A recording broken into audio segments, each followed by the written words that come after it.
Ya, mumpung terkait masih masa-masa mengakhiri liburan, hari ini saya tidak dikasih tema sebenarnya, tapi saya rindu menyampaikan sesuatu yang ternyata relate banget sama apa yang menjadi kerinduan gereja di tempat ini. Kira-kira yang hari-hari ini sedang dibahas di LGF apa ya? Apa yang jadi kerinduan gereja di tempat ini? Otomatis itu kerinduan Bapak Ibu di tempat ini sebagai jemaat LGF. Apa itu? Mencari dan menemukan hati Tuhan. Tahu enggak kira-kira berapa banyak di antara Bapak Ibu yang tahu bahwa hari-hari ini LGF sedang mengejar hal itu? Yang tahu boleh angkat tangan? Yang tahu, baik. LGF sedang punya kerinduan untuk mencari dan menemukan hati Tuhan. Sebuah kerinduan yang luar biasa. Terkait dengan tadi soal liburan, Bapak Ibu pernah ikut liburan tuh, ikut tur, pernah? Ikut tur kemana gitu ya, kalau ke Jepang kemana mungkin pernah ikut tur ya Bapak Ibu ya. Gak usah ngomong ikut tur dulu deh, pergi janjian sama beberapa keluarga pergi liburan bareng, pernah ya? 4 keluarga pergi jalan-jalan bareng ke Singapura, ke Malaysia, gak usah jauh-jauh deh, ke Bandung. Pernah ya? Kira-kira kalau pergi ramean gitu gampang gak ngaturnya Bapak Ibu? Semua selalu sesuai rencana gak? Belum tentu. Contoh paling sederhana. Besok pagi ya semua ngumpul jam 8 di lobi hotel. Oke jam 8 ya udah diumumin. Gak ada setengah jam ada yang nanya. Besok pagi kumpul jam berapa ya? Aigo tadi udah diumumin nanya lagi gitu ya. Dan begitu besok paginya jam 8 kumpul semua enggak? Ya? Gimana pengalamannya? Kumpul semua? Tidak. Kita lihat nih, kok si bapak ini belum ada? Mana ya? Di chat di WA. Pak, di mana Pak? Ini udah jam 8 Pak, kita udah mau berangkat Pak, bis sudah siap. Hah? Udah jam 8? Saya baru bangun. La ilah ya ilah, dia baru bangun. Ada yang begitu? Biasanya bisa begitu Bapak Ibu. Apalagi kalau pesertanya makin banyak, makin banyak bermodel-model Bapak Ibu. Sampai di tempat wisata kita bilang silakan Bapak Ibu yang mau ke toilet. Kayaknya itu kunjungan wajib ke manapun kita ke toilet dulu ya Bapak Ibu. Saya kemarin ini baru ikut tur dan itu selalu begitu. Setiap tiba di mana harus ke toilet dulu. Ada yang gak mau ke toilet. Enggak, gak pingin pipis. Begitu katanya.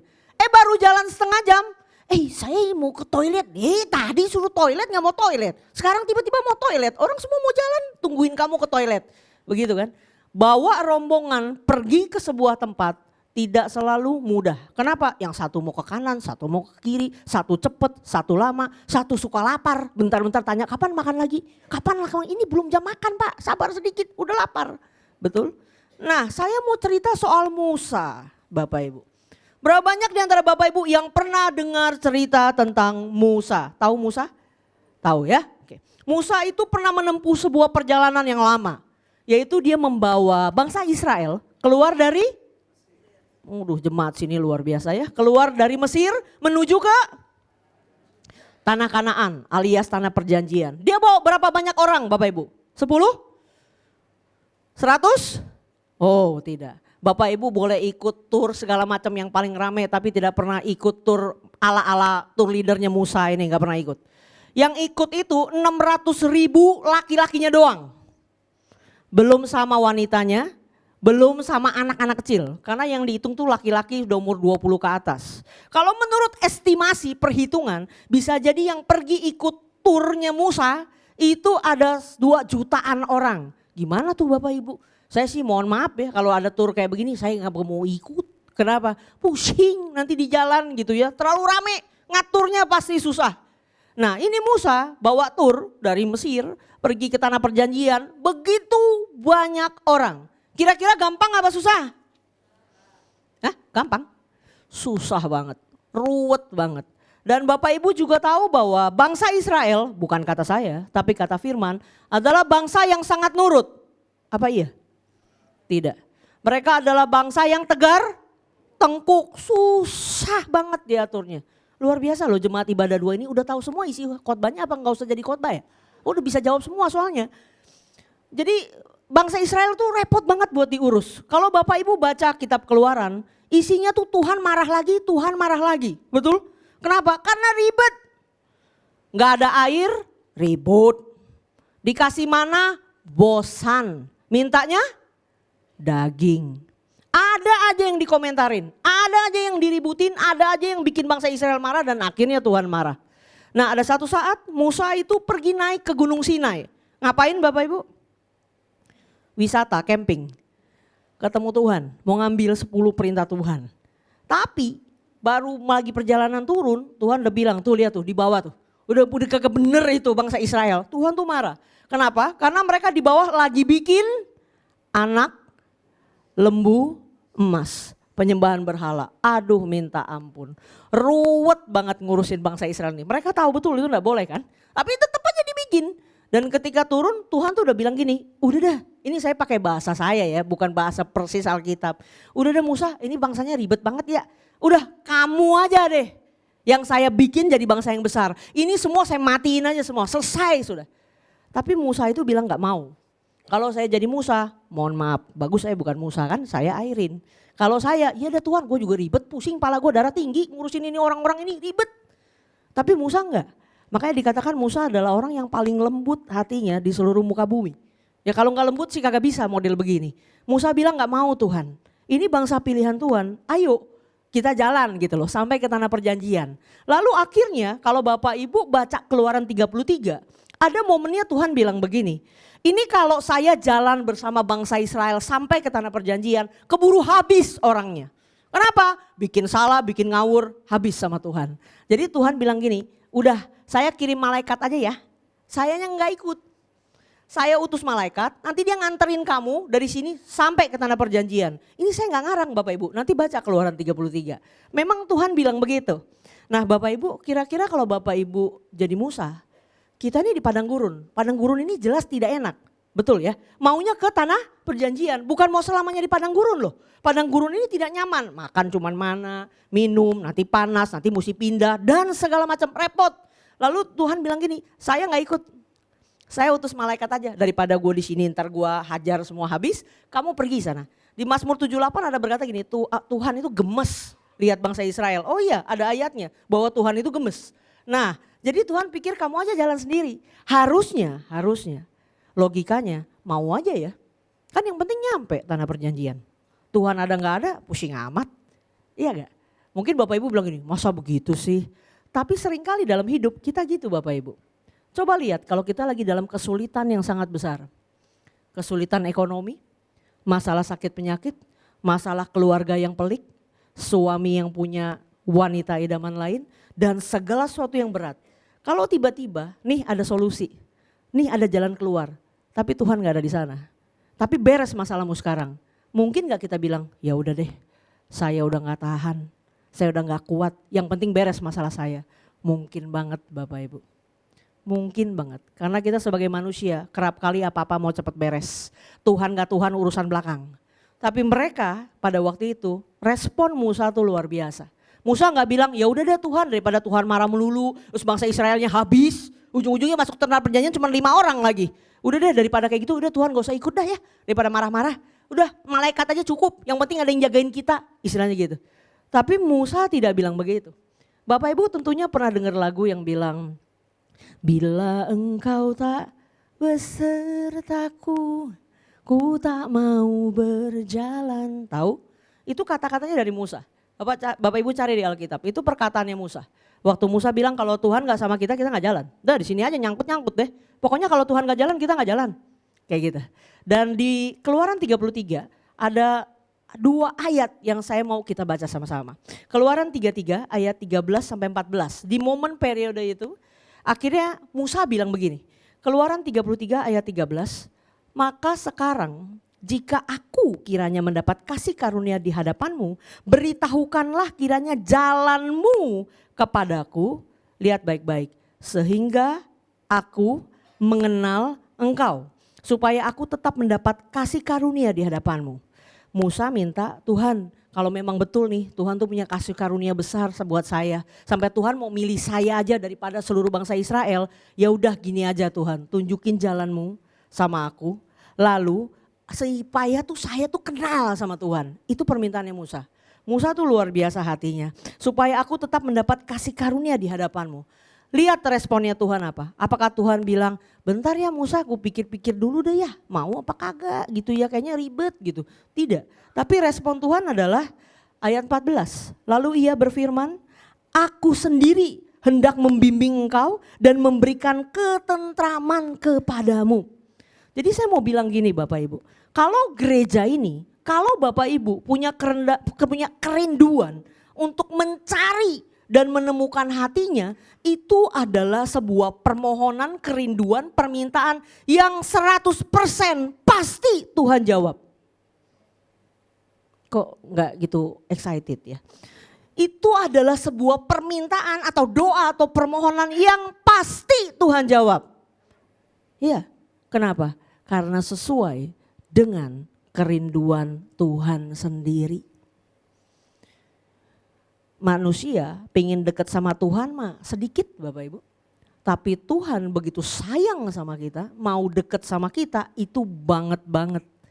Makanya Tuhan tuh pernah bilang begini, jangan orang kaya bermegah karena kekayaannya. Jangan orang pinter bermegah atau ngebangga-banggain kepintarannya. Tapi barang siapa mau bermegah, bermegahlah karena dia mengenal aku dan memahami aku, itu kata Tuhan. Kerinduan Tuhan adalah kita deket sama dia, kita kenal sama dia. Jadi kalau bicara tentang doa dan permohonan, pingin kenal Tuhan, saya mau bilang kalau dari sisi Tuhan gak ada masalah, gak ada isu. Dia pasti jawab, pasti. Tapi masalahnya di mana? Di kita. Apakah kita sungguh betul-betul mencari atau tidak? Bapak Ibu pernah hilang kalung emas 10 gram? Waduh. Nyarinya gimana? Kalau hilang tuh kalung kesayanganmu, carinya gimana? Lihat, kayaknya nggak ada. Ya udahlah, biarin aja hilang. Begitu kah? Nggak mungkin. Cari mati-matian kan? Kalau perlu rumahnya dibongkar, kasurnya diangkat, pokoknya apa segala macam, pokoknya mesti ketemu tuh kalung. Itu namanya nyari. Bapak Ibu tiap hari kerja cari apa? Ya cari iseng aja sih daripada nggak ada kerjaan gitu. Nggak mungkin. Bapak Ibu kerja banting tulang pagi sampai sore, sampai malam, itu cari apa? Cari duit, betul? Kalau cari duit tuh gimana usahanya? Buka toko oke, buka toko baju di mall, di Emporium. Ya udah Pak, sewa ya Pak setahun. Kita buka nih tokonya. Jualan hari pertama. Ya yang beli cuma satu. Udah lah nggak mau jualan lagi, besok tutup. Begitu nggak? Nggak mungkin. Bapak Ibu pasti tiap hari jualan dan mikir gimana caranya supaya yang beli tambah banyak. Bikin IG promo iklan diskon apalah segala macam. Demi apa? Demi cari duit. Bapak Ibu kerja rajin tiap hari ke kantor, punya bos rese, suka hina-hina, suka ngerendahin, kerjaannya berat, tambahin lagi kerjaan. Tetap kerja nggak tiap hari? Kenapa kerja? Nyari apa? Nyari duit. Cari duit sebegitunya. Gimana dengan cari Tuhan? Buka Alkitab, ngantuk. Baca Alkitab, nggak paham. Udahlah nggak usah baca. Kalau kita betul-betul mencari, nggak gitu caranya. Kita akan cari terus. Sekali lagi, dari sisi Tuhan menjawab kerinduanmu untuk mencari dan memahami dan mengenal dia itu gampang. 100% pasti dikasih. Tinggal dari kitanya. Apakah kita betul-betul sungguh-sungguh mencari dia. Firman Tuhan di Hosea 6 ayat 3 bilang begini. Marilah kita mengenal dan berusaha sungguh-sungguh mengenal Tuhan. Ia pasti, tuh bukan kata saya, kata firman. Ia pasti muncul seperti fajar. Pasti Bapak Ibu. Dari sisi Tuhan tidak ada isu. Yang jadi masalah kitanya. Ayat berikutnya, Hosea 4 ayat 6 bilang begini. Umatku binasa karena tidak mengenal Allah. Karena engkaulah yang menolak pengenalan itu. Mungkin Bapak Ibu bilang gini, saya nggak nolak kok. Saya rajin ibadah hari Minggu. Ini liburan belum berakhir aja gerejanya penuh kok. Rame datang ibadah. Bapak Ibu bicara tentang mencari Tuhan. Bukan hanya berbicara datang ibadah hari Minggu. Karena Tuhan bukan hanya ada di gedung ini pada jam 10:30 sampai 1:30. Tidak. Tuhan pun ada di rumah. Tuhan pun ada di kantor kita. Tuhan pun ada di toko kita. Kalau bicara cuman cari Tuhan di hari Minggu doang kayak begini, rugi besar. Rugi besar. Tapi Tuhan jelas-jelas bisa ditemui dimanapun, kapanpun kita cari dia. Kerap kali kita yang menolak pengenalan. Gimana nolaknya? Ya itu tadi, baca Alkitab gak paham, gak usah baca. Mau doa, ngantuk, baru nyanyi satu lagu, belum satu lagu kali, baru setengah lagu. Udah pegel mulut. Kita yang menolak pengenalan itu. Nah sekarang kira-kira gimana ya caranya supaya kita betul-betul bisa mencari dan menemukan hatinya Tuhan. Saya bahas 3 hal Bapak Ibu siang hari ini. Yang pertama, gimana caranya? Yang pertama adalah memiliki rasa haus dan lapar. Kita buka firman Tuhan di Matius 5 ayat 6. Firman Tuhan di Matius 5 ayat 6 bilang begini.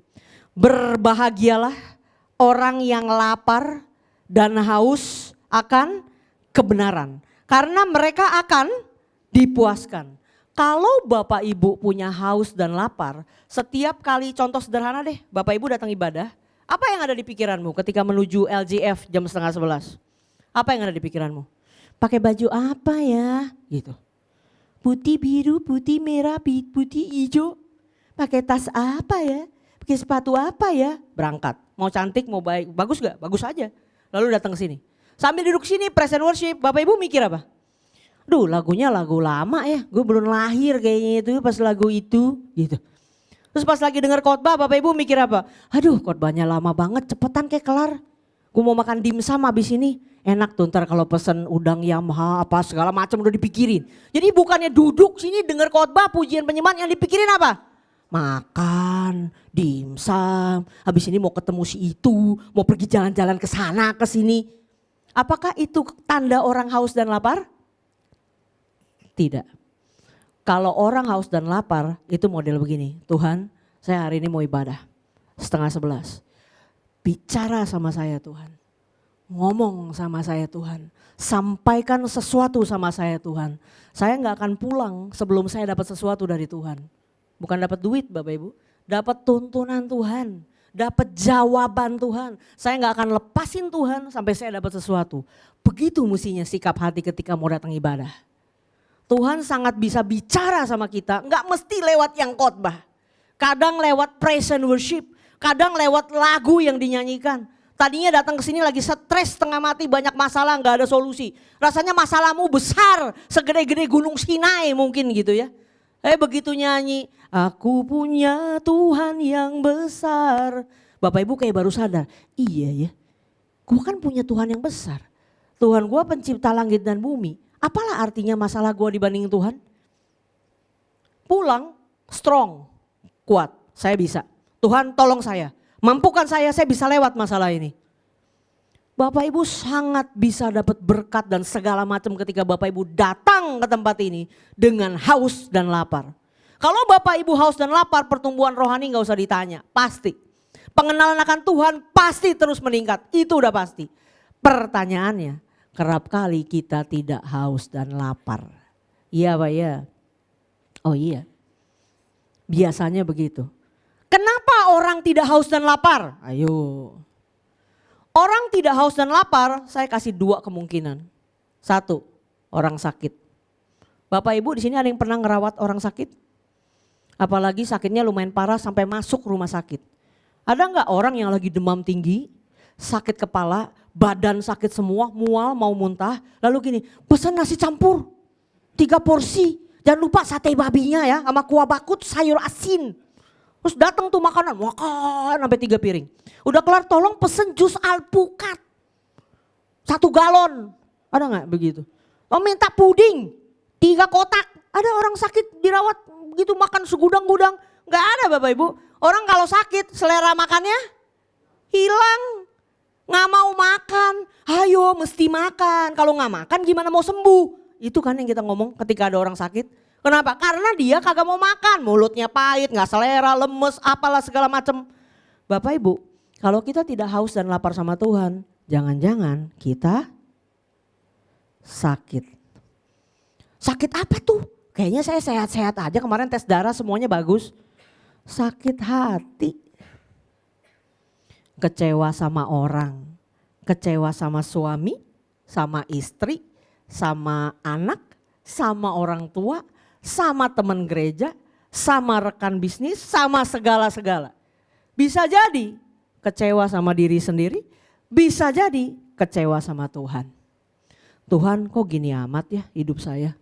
Saya udah rajin ibadah loh, saya udah ngasih persepuluhan, saya nyumbang pembangunan gereja. Tapi masalah saya gak selesai. Orang itu perasaan hidupnya gak sebaik saya. Kok dia ditolong Tuhan? Kok dia diberkati Tuhan? Kok dia lebih hebat dari saya? Merasa gagal. Kecewa sama diri sendiri, kecewa sama Tuhan, kesel sama orang lain. Itu bikin kita hilang haus dan lapar. Mungkin Bapak Ibu bilang gini, ngada-ngada aja. Apa hubungannya haus lapar sama Tuhan sama kecewa atau sakit hati sama orang? Saya mau bilang Bapak Ibu sangat berhubungan. Kenapa saya bilang begitu? Karena firman Tuhan bilang begini.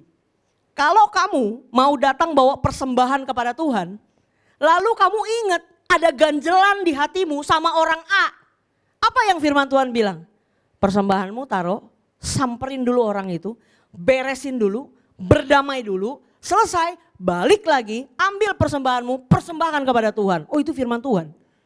Jadi kalau ditanya ada hubungan, sangat berhubungan.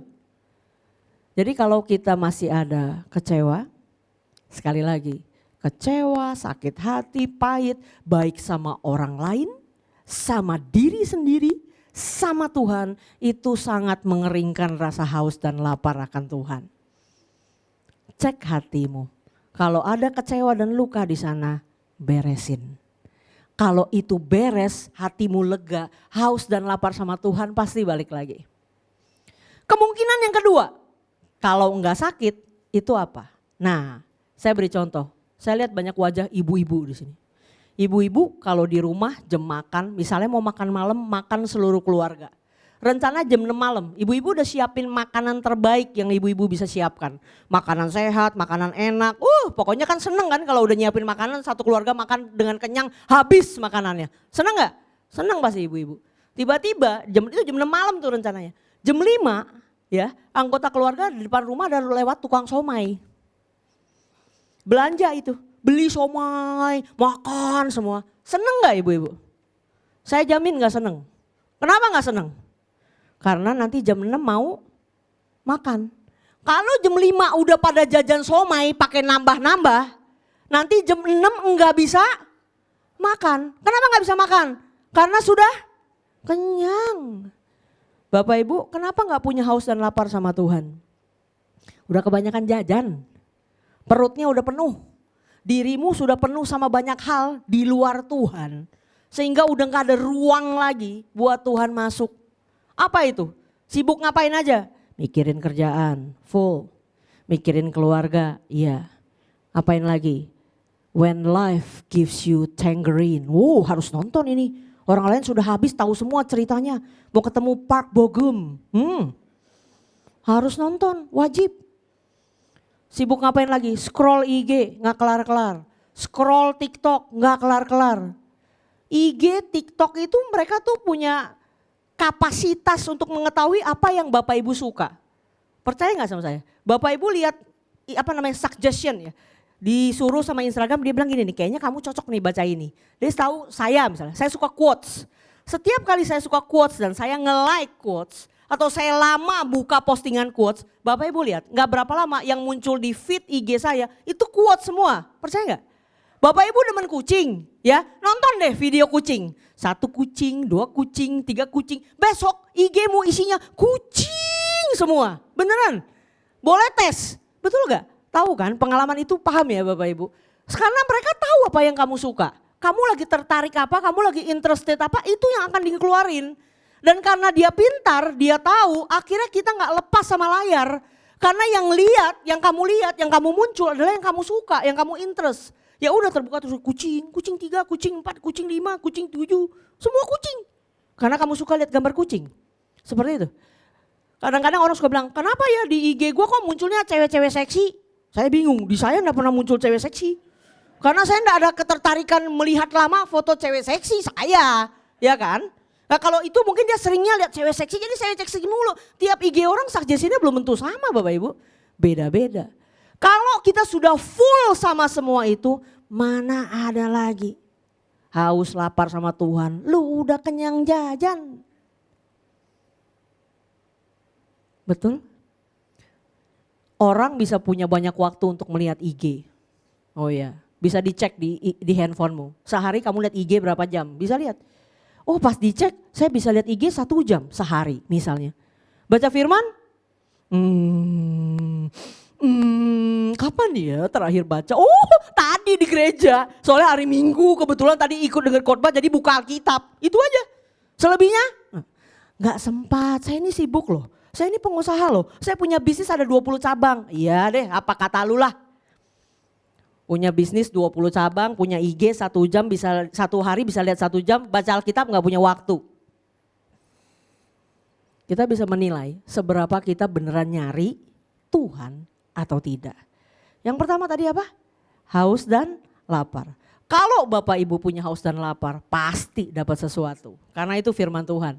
Barang siapa haus dan lapar akan kebenaran, dia akan dipuaskan. Makanya ketika orang pulang gereja, responnya bisa beda-beda. Ada yang gini, gak dapet apa-apa.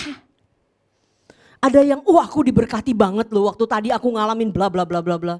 Oh tadi saya dapat highlight nih pesan Tuhan bla bla bla bla. Beda-beda. Kenapa? Tergantung kamu. Seberapa kamu haus, seberapa kamu lapar. Gimana kalau khotbahnya ngantuk? Terserah, Tuhan tetap bisa bicara lewat khotbah yang ngantuk. Gimana kalau khotbahnya udah tahu, tetap bisa dapat berkat.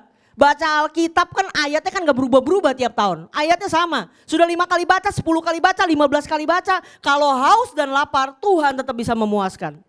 Selalu bisa dapat hal yang baru di sana. Yang kedua, memiliki kerendahan hati. Firman Tuhan di Mazmur 25 ayat 9. Mazmur 25 ayat yang ke-9. Ia membimbing orang-orang yang rendah hati menurut hukum. Dan ia mengajarkan jalannya kepada orang-orang yang rendah hati. Kalau kita ngerasa, oh saya udah pinter, oh saya udah tahu, oh saya udah ngerti. Kita bakal sulit dapat apa-apa. Setuju gak Bapak Ibu? Orang yang gelasnya udah penuh, gak bakal bisa diisi apa-apa lagi. Kenapa? Orang udah penuh. Tapi kalau orang yang selalu merasa dirinya rendah hati, merasa dirinya kurang, merasa dirinya belum tahu, merasa dirinya dalam tanda kutip miskin di hadapan Tuhan, gelasnya selalu kosong. Ketika ketemu orang dia bisa dapat banyak. Kenapa? Karena dia membuka diri untuk menerima sesuatu yang baru. Tapi kalau sudah kadung ngerasa bisa, ngerasa tahu, ngerasa pinter, ngerasa paham dan sebagainya, kita nggak akan terima apapun, dengar siapapun ngomong. Bapak Ibu sudah berapa puluh tahun jadi jemaat gereja. Kadang-kadang begitu pendetanya naik, pendetanya belum ngomong khotbah loh, belum, baru gini, Shalom Bapak Ibu, langsung gue udah tahu nih, dia pasti mau khotbah ini. Wih kok tahu, hebat banget, bisa meramal kayaknya gitu ya. Begitu pendetanya bilang, Bapak Ibu saya punya cerita tentang kelinci sama kodok. Bapak Ibu langsung, gue udah tahu nih, ntar kelincinya bakal kayak gini, kodoknya bakal gini, gue udah pernah denger 5 tahun yang lalu cerita ini udah lama. Jemaat Tuhan sudah sangat pintar. Apalagi kalau pelayan Tuhan, apalagi kalau udah sering khotbah, sharing khotbah di cool, chill. Duh pendeta itu public speakingnya tuh pasti gak lulus. Khotbahnya jelek, gak bagus. Kita hanya menilai dan merasa sudah tahu. Demikian juga waktu kita baca Alkitab tiap hari di rumah. Mungkin ada Bapak Ibu, saya lihat dari wajah-wajahnya nih. Menurut hasil penerawangan saya, ada yang rutin baca Alkitab. Ada gak? Siapa yang rajin baca Alkitab setiap hari? Rajin baca, tuh kan bener, kelihatan dari wajahnya. Kalau rajin baca Alkitab setiap hari, ini bedanya orang rendah hati sama orang gak rendah hati. Orang rendah hati gini, buka ayat, ayatnya mah udah tahu. Ya kan saya udah bilang, ayat kan gak diganti tiap tahun beda-beda. Baca, udah tahu. Begitu baca langsung gini, udah tahu, jadilah garam, jadilah terang. Ya udahlah pokoknya hidup harus jadi benar, gitu kan biar memulaikan Tuhan, selesai. Jangan Bapak Ibu, jangan kayak gitu. Tapi tiap kali Bapak Ibu buka firman, walaupun firmannya udah tahu, selalu gini, Tuhan lewat firman hari ini, Tuhan mau ngomong apa sama saya? Diam dan biar Tuhan bukain hikmat dan tuntunannya. Bapak Ibu bisa gini loh, amazed banget sama Tuhan. Kenapa? Karena ayat yang biasa, yang kamu udah bisa tebak ini arahnya kemana. Ketika kamu memberi ruang untuk Tuhan mengisi dan mengajarkan kamu, tiba-tiba yang muncul tuh beda. Bisa gini loh, tiba-tiba diingatkan ini dan Tuhan ngajarin ini. Aduh, amazed banget. Bapak Ibu, otak kita manusia itu apa sih artinya dibanding hikmatnya Tuhan? Kita itu gak ada apa-apanya Bapak Ibu. Tuhan tuh sangat kaya dengan hikmat. Asal kita mau cukup rendah hati untuk gini, Tuhan mau bilang apa sama saya hari ini? Saya siap untuk mendengar, dengerin. Tuhan sangat bisa membuka banyak hal dalam hidup kita. Asal kita rendah hati. Orang yang ngerasa gak punya waktu untuk cari Tuhan adalah orang yang sombong. Kenapa? Gak butuh. Betul gak? Bapak Ibu kalau butuh pasti nyari. Kalau ngerasa gini, gue kan bisa jalanin hidup. Gue kan udah biasa jalanin bisnis. Tuhan ada urusan apa? Yang penting hari Minggu gue datang, gue absen, ketemu Pastor Petrus, pusing amat. Yang penting gue datang gereja kan. Terus kenapa? Emang Tuhan tahu urusan bisnis? Emang tahu Tuhan urusan pajak? Emang Tuhan ngerti urusan gitu? Hidup gue mah hidup gue lah. Yang penting gue hari Minggu gereja. Oh Bapak Ibu, terlalu sombong kalau kita ngerasa bahwa kita bisa semuanya karena kita pengalaman, karena kita pintar, karena kita punya uang, karena kita punya posisi. Coba lihat zaman COVID. Berapa banyak orang yang sudah menduga COVID itu datang. Lalu udah siapin semuanya. Berapa banyak?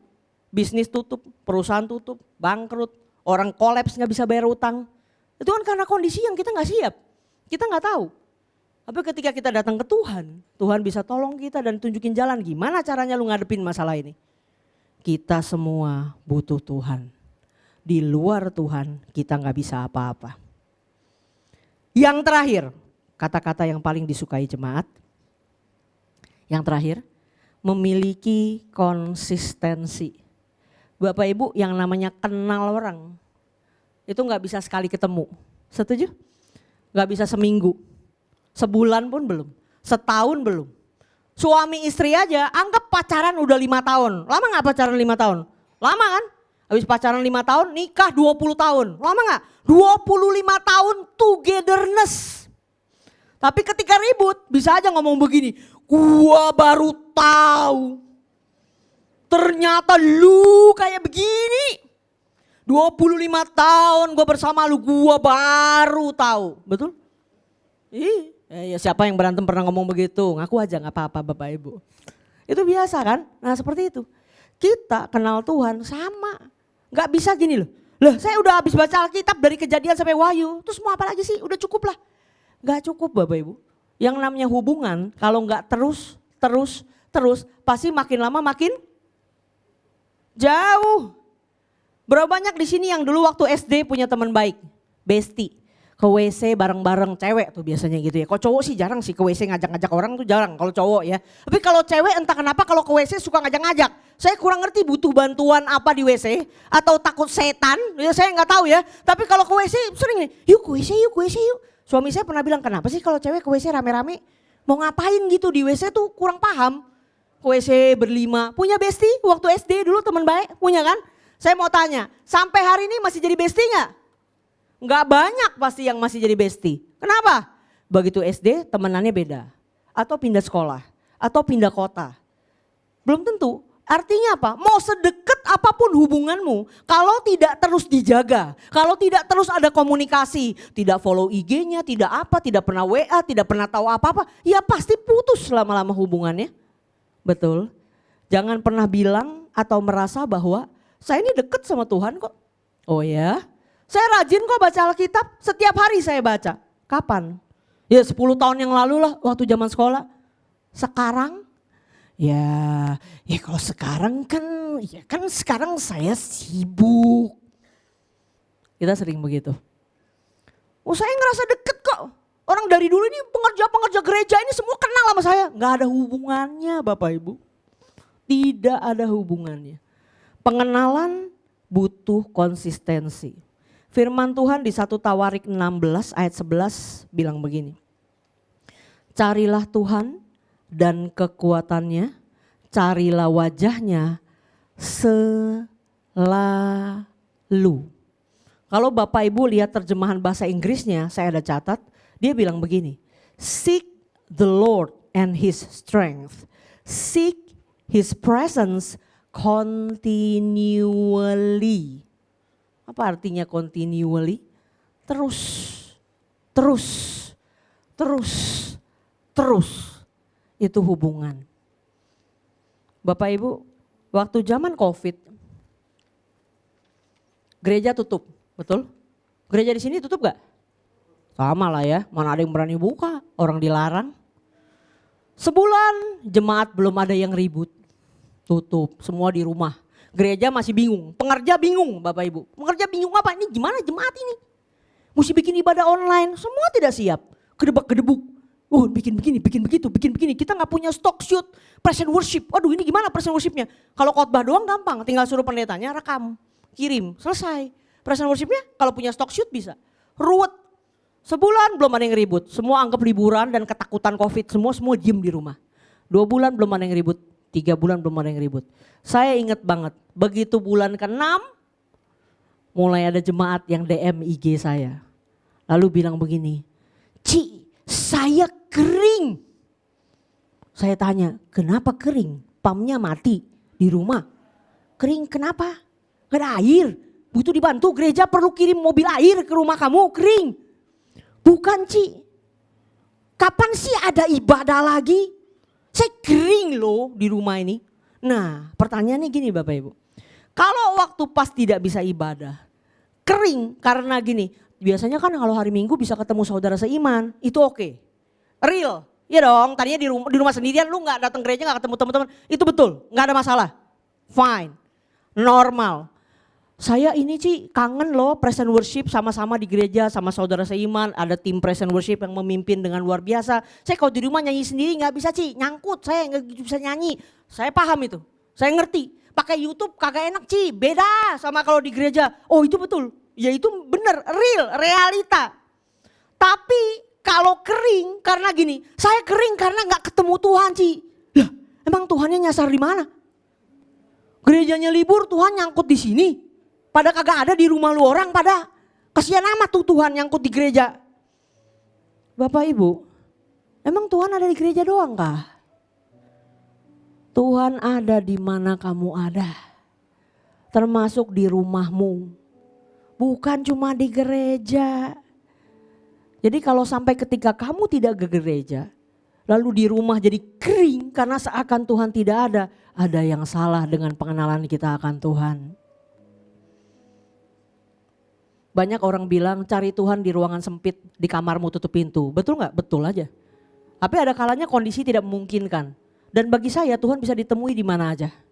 Saya berkali-kali naik kereta Bapak Ibu. Kenapa? Ngindarin macet. Bapak Ibu tahu kereta Indonesia, Jakarta itu rame Bapak Ibu. Apalagi jam pulang pergi kerja. Tapi di tengah desak-desak dengan banyak orang. Saya berkali-kali menemukan Tuhan di sana. Oh iya, Tuhan ada di mana aja. Kamu cari dengan haus dan lapar, kamu panggil Tuhan, ini saya. Bicara sama saya. Oh Tuhan bisa bicara di mana aja. Di kantormu, di mobilmu, di rumahmu, dimanapun. Ulang singkat ya, haus dan lapar. Kalau kamu haus lapar kamu pasti dipuaskan. Kalau kamu gak haus gak lapar, cek apakah kita sakit. Cek apakah kita kebanyakan ngisi hidup kita dengan perkara yang lain di luar Tuhan sehingga kita udah gak ada waktu dan ruang untuk Tuhan. Kedua, cukup rendah hatikah kita untuk datang kepada Tuhan, mengosongkan diri dan bilang Tuhan saya gak sok tahu, saya gak mau belaga tahu. Udah ikut Tuhan 30 tahun still, saya butuh Tuhan, bicara sama saya Tuhan. Dan terus, ikut Tuhan udah berapa lama? 10 tahun? 20 tahun? Baca Alkitab udah hafal. Apakah berarti enggak usah baca lagi? Baca. Continually. Jangan pernah ada hari di mana kita tidak ingat sama Tuhan, tidak cari Tuhan. Bapak Ibu, tahukah Tuhan sayang sama Bapak Ibu? Bapak Ibu pernah enggak kangen, pingin deket sama seseorang, tapi udah enggak bisa lagi? Pernah? Contoh. Orang tuamu sudah gak ada. Seberapapun kamu kangen, kamu udah gak bisa ketemu. Pernah? Kangen sampai sakit hatimu, pernah? Atau mungkin Bapak Ibu yang sudah beranjak menua dan anak-anak sudah dewasa punya kehidupan sendiri. Kita kangen sama mereka tapi mereka juga gak gitu ada waktu untuk ketemu kita. Ada momen-momen gitu. Atau mungkin Bapak Ibu punya pasangan dan pasanganmu sedang di luar negeri atau di luar kota berjauhan. Tidak punya kedekatan sehingga kamu kangen tapi kamu gak bisa memenuhi rasa kangenmu itu. Saya mau bilang gini, Tuhan sering kali kangen sama kita kayak gitu. Sakit hatinya. Karena dia pingin ngobrol sama kita tapi kita tidak punya waktu. Saya tutup dengan sebuah cerita. Waktu anak saya masih umur 4 tahun, 2010, udah lama. Saya kan kerja ya Bapak Ibu. Berapa bulan lalu waktu saya khotbah di sini saya ada sempat cerita.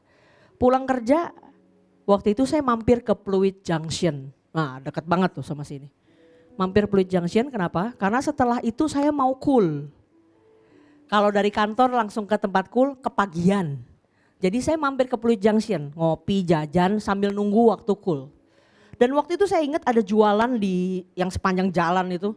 Ada jualan sepatu namanya Mama. Kalau lagi pergi ingatnya siapa? Anak. Sepatu anak-anak. Saya beli sepatu itu saya lihat bagus ukurannya cocok buat anak saya. Lalu saya telepon anak saya. Saya bilang gini, Brevi Mama hari ini gak langsung pulang ya. Karena anak saya tahu jam pulang kantor saya. Kalau saya gak nyampe-nyampe dicari Mama udah di mana?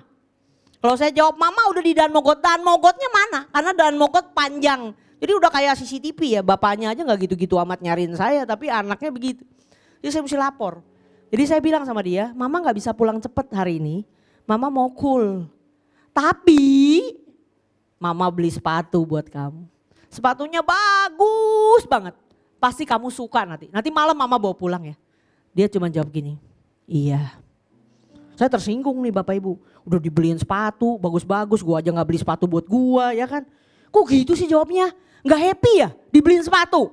Bagus loh sepatunya. Dia jawab gini, seneng sih tapi aku maunya Mama pulang. Aduh sakit hati saya Bapak Ibu. Saya kebayang muka anak saya, dia pingin saya pulang. Saya bilang sama dia, maaf ya Mama hari ini gak bisa langsung pulang. Karena Mama ada cool. Mama punya tanggung jawab pelayanan. Ada domba-domba yang Tuhan percayakan untuk Mama gembalakan. Tapi besok Mama pasti langsung pulang. Main sama kamu. Oke? Oke. Saya ingat nenteng sepatu ke lobi Pluit Junction. Nunggu mobil atau apa gitu mau pergi ke tempat cool. Pas di lobi itu ada suara bicara di hati saya. Aku juga sering gitu, kata Tuhan. Sakit karena rindu sama kamu, tapi kamunya sibuk. Aduh, Bapak Ibu tahu 2010 saya nangis di lobi Pluit Junction. Ada banyak orang, air mata gak bisa berhenti. Karena saya sadar, selain saya tahu anak saya yang merindukan saya ngerti sakitnya kayak gimana. Tapi saya gak bisa fulfill, saya gak bisa memenuhi. Dan saya juga tahu Tuhan kerap kali rindu pengen ngobrol sama saya. Tapi saya sibuk. Bapak Ibu, jangan biarkan Tuhan yang baik itu rindu sama kita. Pengen ngobrol sama kita, pengen mencurahkan kasihnya. Pengen memenuhi kita dengan hadiratnya. Tapi kita gak pernah memberi ruang buat Tuhan.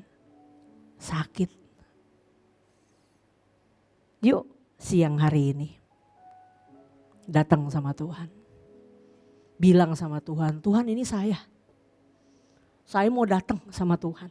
Saya gak akan biarin Tuhan sakit rindu lagi sama saya dan gak terpenuhi. Tapi saya mau menghampiri Tuhan, saya mau cari Tuhan. Sampai ketemu sama hatinya Tuhan. Ini saya Tuhan. Dan biarkan Tuhan senang ketika dia menemukan anak-anak yang dikasihinya datang kepadanya. Amin.